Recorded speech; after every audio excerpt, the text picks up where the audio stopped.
So, the mystery of Golden Freddy resurfaces. Hey everyone, it's the Bear Micro. Welcome to another video. And as promised from my last reaction that I did at the time of making this one, we are going to be reacting to some games here. We're going to be trying to catch up with the series and know all the different theories that have come out.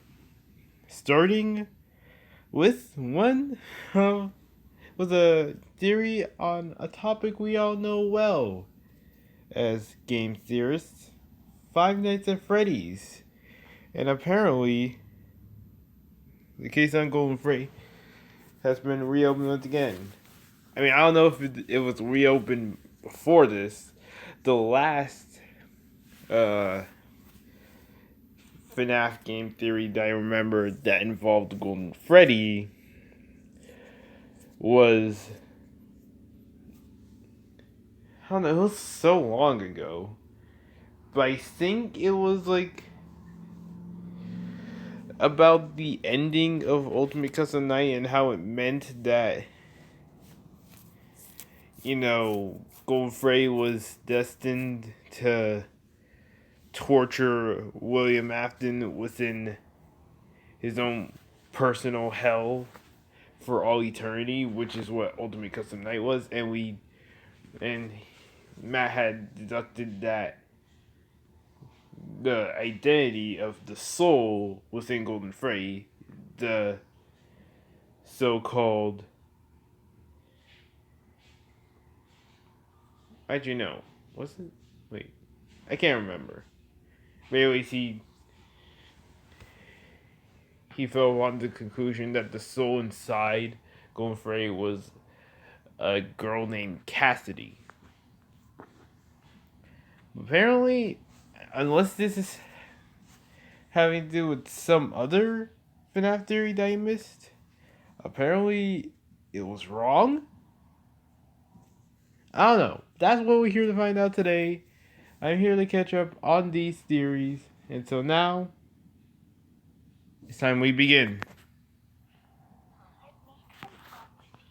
I should probably talk. Is there room for one more? Can I come home with you? Let me come home with you. Can I come home with you? Oh, this is a creepy start.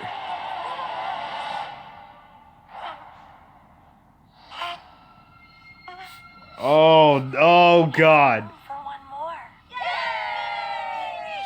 Oh no, the thought of having those things crawling inside you, those freaking mini arenas, no. Oh, that's terrifying.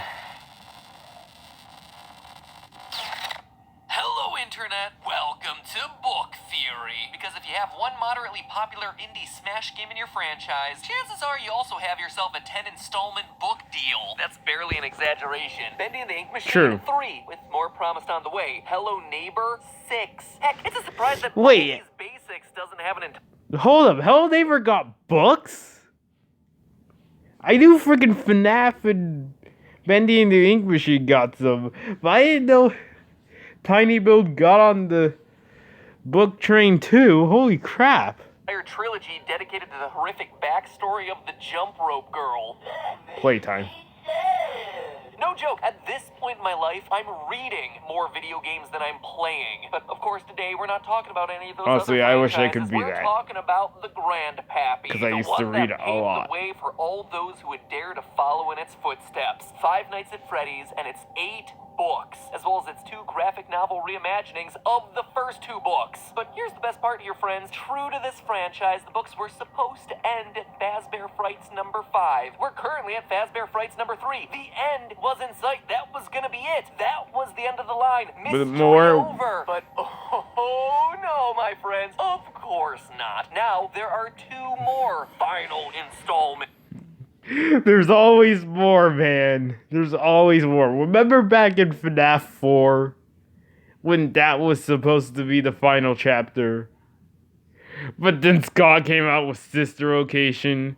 And then we all thought FNAF 6 wasn't going to happen. But then he fooled us anyways and released FNAF 6. And now we're all the way at a point where there are like 7, 8. We're about to have 9 whole games in the series. 10 if you count FNAF World. Announced, just like every game after FNAF 3. I used to joke Yep. that the fan was the scariest part of this franchise. Oh no, not anymore, dear theorists. Now it's multi-platform merchandising. Ugh. So Fazbear Frights number 3, titled 1:35 a.m., just came out, and whoo boy, there is a lot to talk about with this one. If you'll remember, Scott has made it pretty darn clear that this new book series is meant to help us solve the mysteries from the past, and that the stories are, as they say in every book's official description, pulled from all different corners of the FNAF lore. But unlike the past 2 Fazbear Frights books, where the connections have been a bit looser, I suppose is the best way to describe a solid. time-traveling ball pit that leads to a scene of some 1985 pizzeria murders, the stories contained in this one, in 1:35 a.m., all feel very strongly connected to, well, like I just said, every corner of the FNAF canon. The stories here are starting to show how they're connected to not only each other, but also how they're connected to the original book trilogy, and yes, how they're even connected to the games, creating this elaborate web of complicated animatronic death. But more than anything else, these books are starting to confirm things for us. Theories and suspicions that we've had for the better part of the last 5 years, which, you know, is kind of nice to receive some level of validation. Like I said, it is a lot to cover, and so I'm going to cover this one like I've covered the last 2 books. It's pretty good to have some sort of confirmation, since it's been nothing but vague hints and just what the absolute hell moments that just raise more and more questions as time goes on.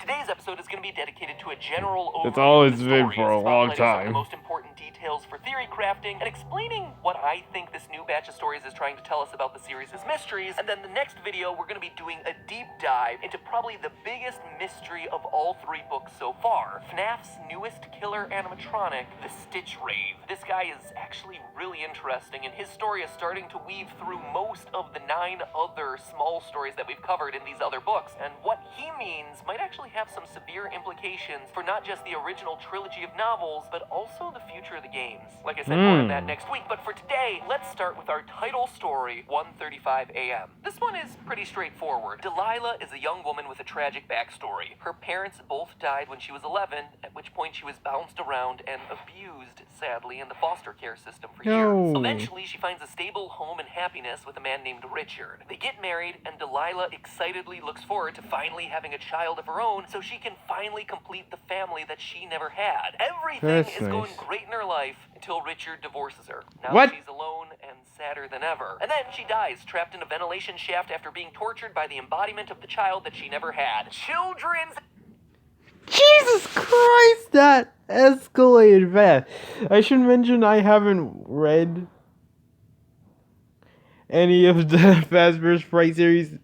I've actually only read the original 3 books, the Silver Eyes, Twisted Ones, and the Forced Closet. Those are the only ones I've read. I have a friend who's read the Fazbear's Fright series, but me, not at all. So I am kind of going in blind, and I know it's probably bad that I'm watching these theories on the books without actually reading the books. But who cares? It doesn't really... I can still enjoy the books in the future, even if I know... Like, I've spoiled many things for myself. Books, games... many different things, but I still get equal amount of enjoyment. Well, I assume I never, obviously I'll never truly know, but I still get at least some enjoyment from them, which is what matters most. But wow, I was not expecting all of that.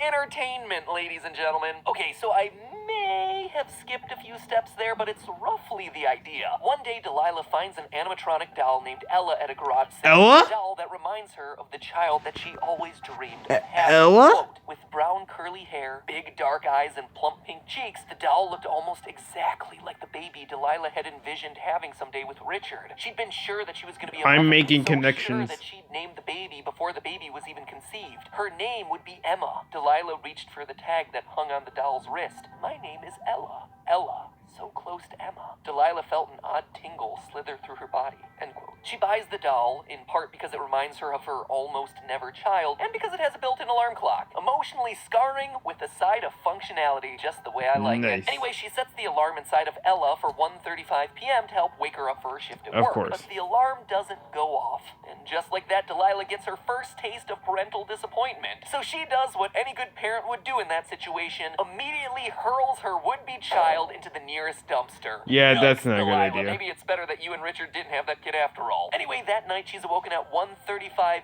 a.m. by Ella. Here we Delilah go. assumes that she accidentally set the alarm for a.m. rather than p.m., which reminds me of the time I didn't bother to set the clock right on my Tamagotchi and was forced to scoop his poop every day at 4 in the morning. I can't imagine why he died. It's certainly not my fault.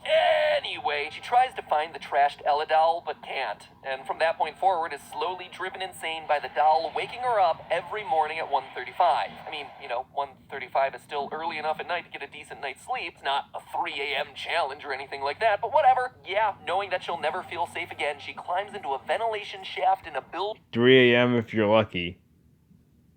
Try not at all. I didn't sleep last night. under construction and dies. Quote from the book, she'd never wanted things, she wanted love. Ooh, it is a Oh. heartbreaker. Man, the stories in these books so far have been pretty sad, but this one is just tragic. In fact, all three stories from this particular book are just rough. Now, this story has two really important details in it. Details that seem to make Delilah's horrific struggle a strange nexus point for both the original book canon as well as the games. So let's start with the books first. In 1:35 a.m., the Ella doll is described as a, quote, helper doll manufactured by Fazbear Entertainment. Continuing forward with that quote, the booklet had a list of what Ella was designed for. She could keep time and serve as an alarm clock, manage appointments, keep track of lists, take photos, read stories, sing songs, and even serve drinks. Serve drinks? Serve Delilah drinks. shook her head. Now, in the games, we never really get to learn much about Henry, the creator of the animatronics. But in the novel trilogy, Silver Eyes, Twisted Ones, and Fourth Closet, we get to meet not only his daughter Charlie, but also some of his other creations, including, wouldn't you know it, a doll named Ella, who is built to serve tea. I From remembered that as soon as I heard Ella, I was tipped off. I remember the Silver Eyes vividly. I don't truly remember the Twisted Ones or the Fourth Closet as well, but I read through the Silver Eyes multiple times, so I have a lot of stuff that happened and that burned into my head. his novel, quote, outsailed Ella on her track, a child-sized doll bearing a teacup and saucer in her tiny hands like an offering, end quote. Now, across all three novels, we never get a solid physical description of the Ella doll. But in another book, The Freddy Files, which collects all the main information about the franchise, we do get to see our first illustration of the doll. And wouldn't you know it, everything matches the description of Delilah's little garage sale find from 1:35 a.m. Again, wearing a puffy-sleeved 1980s era bright blue full-skirted dress with pink ruffled trim and a big bow around the waist, end quote. It's the same doll, meaning that this first story is happening in the novel timeline after the events of Fourth Closet. Somehow, this is the doll that Henry created for his daughter Charlie, who, I need to technically remind you, is his daughter, because again, remember, his daughter died at a young age, and he replaced her with a series of 4 robots that represent Charlie growing up at various ages, so Ella technically is an early version of his own daughter. Figured I'd throw that little factoid in there since, this is a real and totally valid plot point from the novelized series of events in this very easy to understand series. But that's not all. While I was reading the story, the way Delilah decides to hide in the ventilation shaft felt really strange to me. Like, why? It was super random, but also was one of those things that felt so oddly specific that it felt like it had to have had a bigger purpose. So I dug around and found this for you. For your consideration, I present to you Night 2 of Sister Location. So, funny story. A dead body was found in this... No! No! Was she the dead body? And once? Okay, so not that funny, but it's a story. So, could Delilah be that body that was actually found in the vents of Circus Baby's Entertainment and Rentals? Maybe, but probably more likely it's alluding to that story from Sister Location rather than directly the same one. You see, in the book, we're told that Delilah's vent is in a site that's under construction, a 3-story structure that feels a bit like an office building. Sister Location, meanwhile, takes place in an underground facility underneath a residential home, so it's probably not the same building. At the same time, though, the story makes it clear that Delilah was drawn to this place. Quote, the answer to her plight was in here. She was sure of it. Someplace here she was gonna find a way to escape Ella forever. End quote. Time and again throughout all of these Fazbear Fright stories, we're shown people being drawn to the Freddy Fazbear locations through some supernatural force. So could Delilah, or whoever died in the vents of Sister Location, have been compelled to come there? And this story is just giving us a hint as to how that happened. Maybe. And whereas the Delilah Sister Location connection might just be me reading too far into things, that certainly isn't true for our second story, Room for One More. In this story, and stop me if any of this sounds familiar, Stanley is a night guard at a mysterious underground facility full of little ballerina dolls looking to escape to the surface. Ding ding! Yep, that's Sister Location, alright. Dang, it's like in one sentence we just won Fnaf bingo. Each night he falls asleep on the job, wakes up to find a mini Rena doll on the desk asking to go home with him. Stanley falls asleep again, and when he wakes up, the doll is magically gone. Over the next few days, his arms start to swell, his throat starts to bleed, and yet he keeps going to work, keeps finding dolls, and keeps falling asleep. Eventually, he learns that the dolls have been crawling into his mouth while he sleeps, causing his body to swell to the point of bursting. The end. The moral of this story, kiddos, be a good employee. Don't sleep on the job. Otherwise, little animatronic creatures are going to crawl into you and make you explode from the inside out. Yeah, that's What's disturbing. also interesting about this story is Stanley's dreams. Each time he sleeps while on duty, he has himself a strange dream. In the first, Funtime Foxy is a cab driver. In the second, the facility's power cuts off and he comes face to face with Funtime Freddy. And in the last one, Ennard is a dentist and Ballora is his dental assistant, which I would say is one of the strangest things to ever appear in this franchise. Just about the only thing that makes sense is the Funtime Freddy one. Since that technically happens at Sister Location, there's a whole thing where you gotta go through Ballora Gallery, and then after that, survive against Funtime Freddy while trying to restore the power. So that's about the only one that at least has some sense to it there. Oh, crap. Those other ones are just sound real trippy. But then again, I turn your attention to this corner where we have time-traveling ball pit, anime Foxy, Yandere Chica. Anyway, this one is pretty obvious, right? Stanley is working at Circus Baby's Entertainment and Rentals, that underground facility from Sister Location, and the dolls crawling into his mouth are a parallel to Ennard using Michael's progressively decaying body as a skin suit in that game's secret ending. I think this story might be trying to give us a more realistic interpretation of those events, or something that more closely matches what we see happening in those ending cutscenes. That instead of Michael being scooped and having a skeleton removed and all of that at the same time, that our protagonist Michael instead is being slowly filled up with animatronic pieces night after night, giving him that progressively sickly look that scares all the people around him. Stanley's story even mentions this, quote, he staggered and stumbled down the sidewalk. Passers-by stared, some seeming worried, others just annoyed, like it inconvenienced them to see another person suffering, which feels right on point with how those cutscenes were depicted in Sister Location. Was that not Michael? Okay, of the 3 stories in 1:35 a.m., it's Was story it? I don't number know. That's 3, interesting. New Kid, that's the most exciting to talk about, at least for today's episode, because this one gets to the heart of what is still to this day the single biggest question of the series, and that is the identity of Golden Freddy. Let me tell you, I thought we had this one pretty well nailed down, that it was Cassidy, aka the vengeful spirit from Ultimate Custom Night. And yet, this story, well, it causes me to question a few things about our conclusions. First, let's go through a quick summary. Devin is a 9th grade social loner alongside his only friend Mick. One day, a new kid in school named Kelsey shows interest in spending time with the two of them. Kelsey is good looking, he's charismatic, he immediately attracts the attention of all the cool kids in school. And even though Kelsey, Devin, and Mick all get along as friends, eventually Devin gets jealous of Kelsey, because Kelsey has everything that Devin wants. And so to get some revenge, he lures him to an abandoned Freddy's restaurant long forgotten at the outskirts of the town. His plan is to trap Kelsey in a spring-lock suit for a few hours to scare him, but, well, you know what's gonna happen. The sheer mention of the spring-lock suit immediately gives you a spoiler alert as to what's gonna go down. Kelsey puts on the Golden Freddy. Putting on old animatronic suits in this series definitely is like the dumbest thing to do. Suit and gets skewered alive. Quote, the blood saturated the bear's matted fur in seconds and began pooling on the floor. Devin stared at the moving blood. It looked like it was a living thing. A thinking red liquid lake stretching out. End quote. Mick and Devin leave Kelsey for dead for fear of Devin getting in trouble, but they're not quite sure he actually died. Nearly a week later, Devin is convinced to go back and check on Kelsey, but when he does, he's in for a surprise. Kelsey has vanished.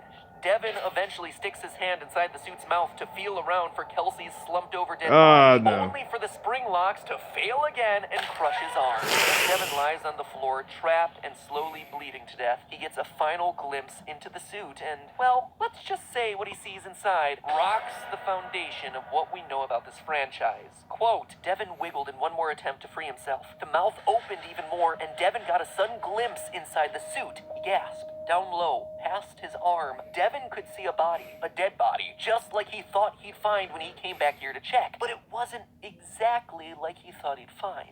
This one had curly black hair. The body in the suit wasn't Kelsey. Now, there's a lot of weird things about this story that I don't quite have answers for, but I do have some thoughts about. First and foremost is the ending. You see, the book doesn't end with Devin's death like you would expect. It actually continues to a final scene with Kelsey, alive and well, as the new kid at school introducing himself to two boys. It seems, at a first reading, like this should be a flashback to when Kelsey first meets Mick and Devin at school. Like, this was the fateful meeting that would eventually lead to multiple of their deaths. But it's not. This is Kelsey at a new school meeting two new boys.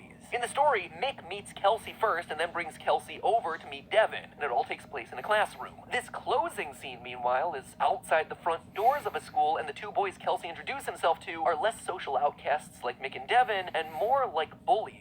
We're expressly told that the boys are snickering at the passing kids. Even Kelsey's first line to them is different. It implies that Kelsey has somehow lived on after his supposed spring-trap death in Golden Freddy, and now he's the new kid at yet another new school, introducing himself to two new kids. And the way that this final scene is written, with Kelsey scoping out the two boys from afar before he approaches them, it feels like he's actively targeting loner kids to make friends with. Could this be Kelsey's attempt to befriend kids that most overlook and then lure them back to a Freddy's pizzeria for some tragic incident to happen? It seems like it would be a stretch, but let's talk about Kelsey himself. Mr. Perfect. Kelsey is a weird entity in all this. Throughout the story, there are moments when his behavior is specifically called out as slightly off. Quote from the book. Kelsey tilted his head and studied Devin for a couple of seconds. For those 2 seconds, Devin had the weird feeling he was being evaluated. And again later, Devin was tempted to stab Kelsey to see if he was a robot. Kids don't say stuff like that. Once they're actually at the pizzeria, things go surprisingly smoothly for Devin's plan. The line in the book even goes like this, quote, this was going even better than he imagined. He thought he was going to have to talk Kelsey into trying on the Golden Freddy suit, but it looked like he was going to do it all on his own. It was like it was meant to be. All of it seems to cast some level of suspicion on Kelsey's true motivations. That's without me even mentioning the fact that his body just goes missing at the end of the book when it has been skewered and bled to death. To me, it feels like Kelsey may just be our vengeful spirit from Ultimate Custom.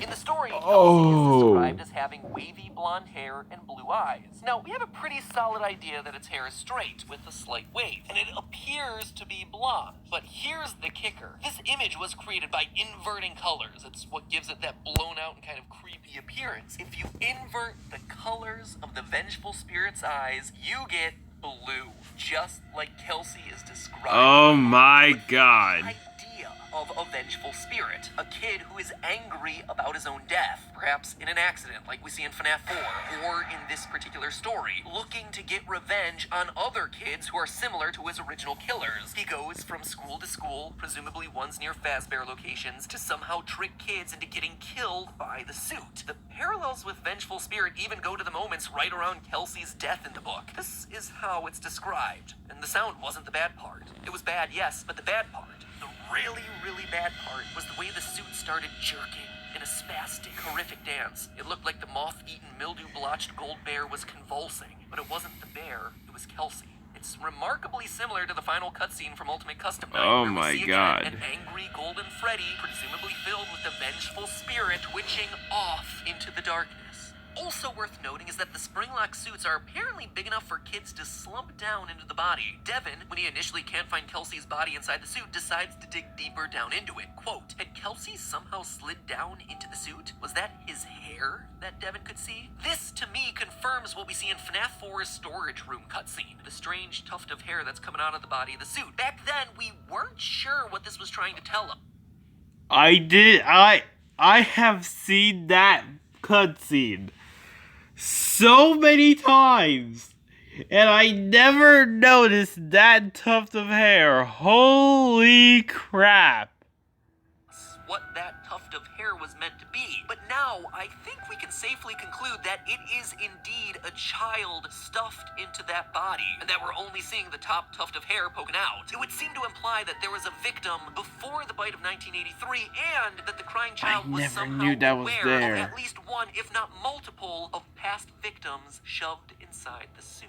But all of this brings us to the obvious question of this story. The curly black hair at the bottom of the suit. Who's that? And honestly, I'm not sure. Cassidy, which is what we've been assuming to be Golden Freddy's name this entire time, does indeed have black hair, but it's always been described as long and straight. In the fourth closet, we physically see Cassidy, and she's described as this, quote, that's Cassidy, a girl with long black hair approached. And in the survival logbook, where we first learned of Cassidy's name, there's this girl who again has long, black, straight hair. And that's something worth pointing out, for as chaotic as the story in this franchise has been for all its iterations, names and hairstyles and colors of the victims seem to be fairly consistent. Susie is always associated with her dog. She has blonde hair with curls and blue eyes. Cassidy always appears to have straight black hair. Fritz always has freckles. The names and the faces of the surrounding characters may change, but the missing children all seem to be fairly consistent in both name and physical description, which is an important detail to keep track of moving forward. So could all of this mean that Vengeful Spirit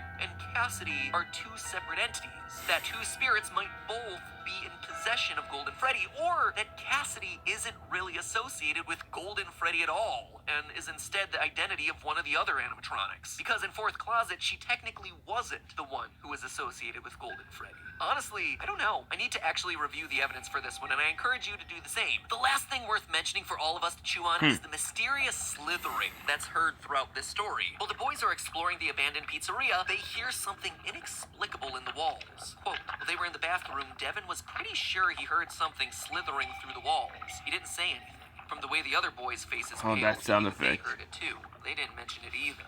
It's never mentioned again. Nothing ever comes of this strange little detail, but it's clearly important because more inexplicable, strange sounds come from the Freddy torso after Kelsey dies. In a later quote, did you leave anything else? He tried to ignore the fact that the scuttling sound was coming from the bear suit. Now, this is after Kelsey has already stopped squirming and twitching. So again, we're left with some mysterious force moving around in the pizzeria, creating these sorts of sounds. Is it Ennard? Is it the Stitch Wraith? Is it something else? Like I said, lots to chew on with this particular book, but as you can tell, it's given us pretty explicit information about some of the biggest questions that this series has had. Now it's up to us, as always, to put all those pieces together. And there certainly are a lot of pieces that'll start coming together next time as we start looking into the power of agony and the twisted timeline of FNAF's next newest murderer, the Stitch Wraith. So make sure you hit that subscribe button to get notified of when that video comes out next week. And in the meantime, do me a favor, remember, it's just a theory. A game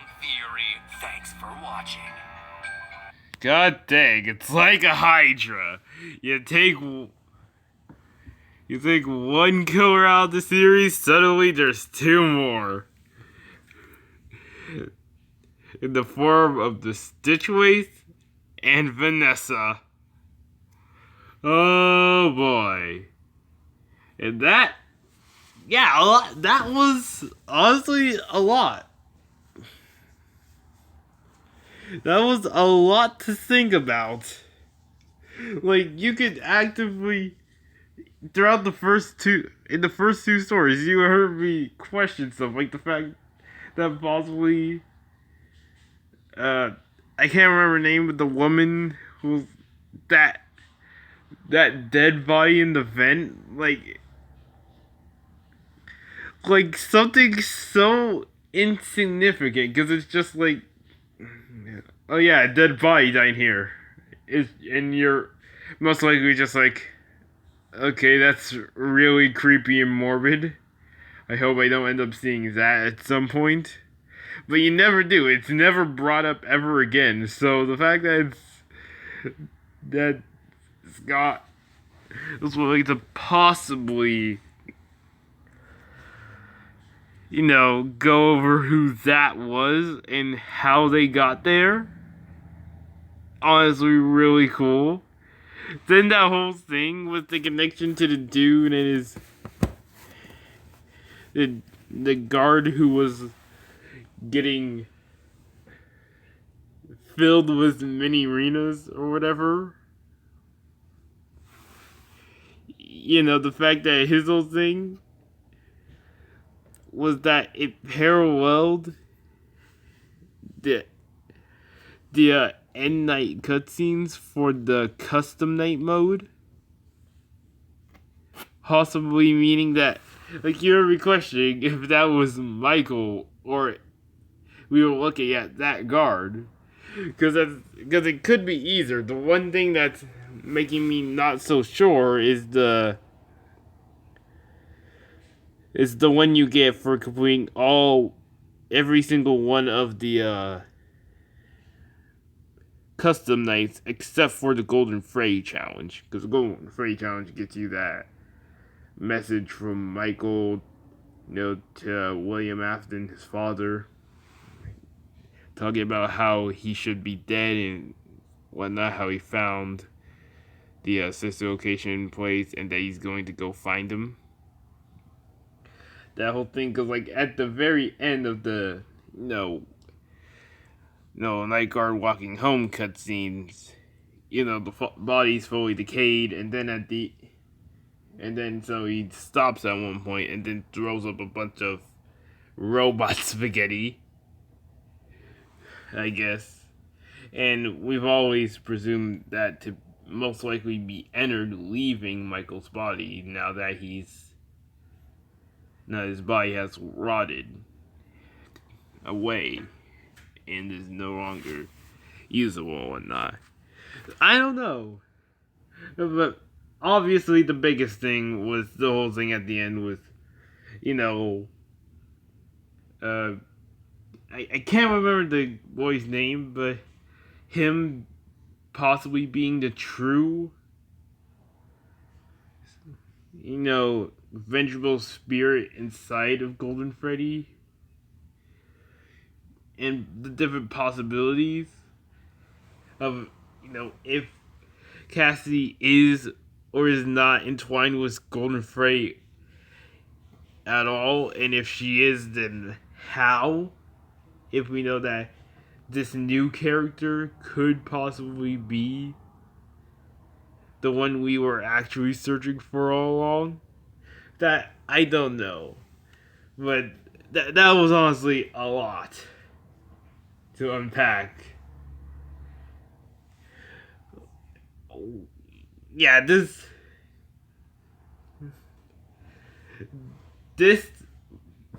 part of this part of the franchise, this is where we start getting our confirmation to answers. And funny enough, it doesn't even come from the games themselves. The games make the questions, and the books answer them. How funny is that?